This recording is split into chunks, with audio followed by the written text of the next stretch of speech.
This is a video to demonstrate how to program using Mastercam the Titan 1M part as an imported file from SolidWorks. I've already begun by opening Mastercam, and I have a part saved, so I'm in a new file. I'm going to go ahead and open up my machine and my mill. I'm going to take and choose the default mill. Later on I will change it to a Haas mill for our lab, and that is explained in a separate instructional. So we've got the toolpath and properties set up. We're in the default mill, and we can move from there. Let's take a look at the part print, and let's take a look at the tools that are required in the setup sheet. So we're going to have a 3-inch face mill, end mills, a chamfer mill, a drill, and a tap. And so we're going to need to program each of those into Mastercam in order to produce this shape. We'll take a look at the shape first and realize that we're going to want it laying flat in our mill when we machine it, not in this orientation, since we're going to be using a vertical mill. And we want to study these dimensions. The 4-inch and the 1.9 are important to us right now when we go to set up our stock. So let's go ahead back to Mastercam. What we're going to do first is I'm going to go File, Merge, and I'm going to pull in a SolidWorks part. So if I'm going to merge, I'm going to go ahead and search for file types by SolidWorks here and go to my downloads folder where I happen to have that stored right now. The Titan 1M part, which was modeled in SolidWorks. I'll say open, and I'm just going to go ahead and hit the green check. This isn't going to end up where I want it, but I'm going to make adjustments to that. I'll right click and say isometric so I can see that yes, the orientation is not correct. So what I'm going to do is go to my Transform tab, and I like to use Dynamic. I could use Rotate and Translate, but Dynamic does it all.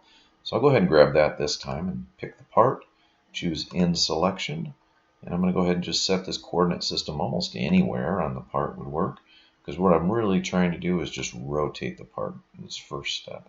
Get it to lay in the correct orientation, drag that, click, and I'll hit the green check mark.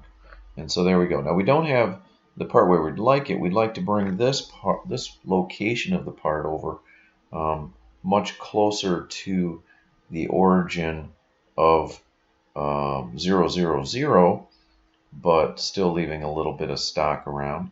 And so how I'm going to do that is I'm going to position it in such a way. So what I want to do is realize I have the chamfer on the edge I'm going to have to account for. So initially I'm going to go ahead and drag translate from this point to 0, 0, 0. So first we'll pick the part, we'll say End Selection. We're going to go ahead and go Vector. So we're going to choose this point, 2, and when I get out here like where to, I'm going to choose spacebar. So I can type 0, 0, 0, and go ahead and hit your Enter key, and you just translated the part to 0, 0, 0. However, you translated, or I translated, this point.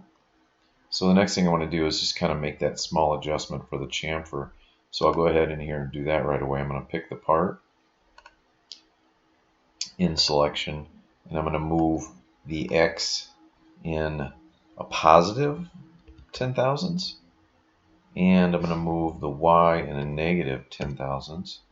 If I look at the coordinate system over here, and so I'll hit enter on that, and whoops, I had move on, or copy on, so I'm going to change it to move so I don't get a duplicate on top of one another, and go ahead and go isometric. Okay, so there's our part. Oh, and I did get a translation copy anyway, so we're going to go ahead and get rid of the one on the bottom there.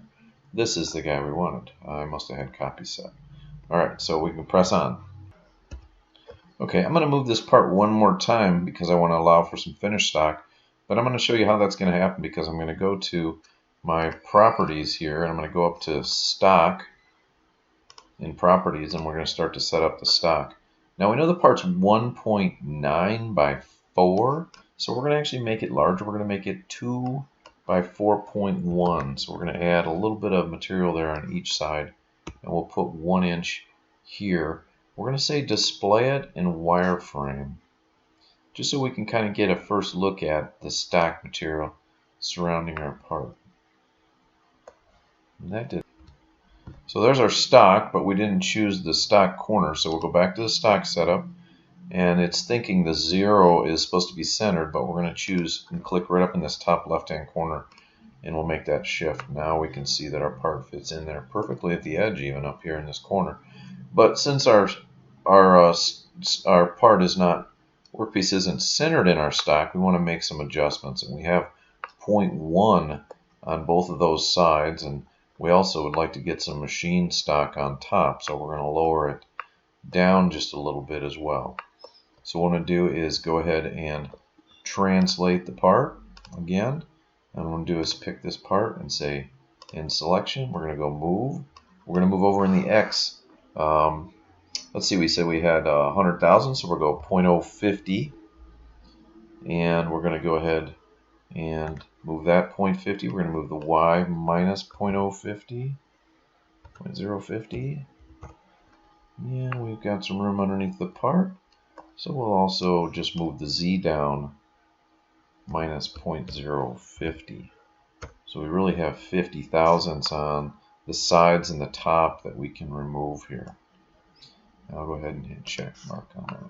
So there's our finished workpiece sitting in the middle of our stock with also plenty of material underneath it.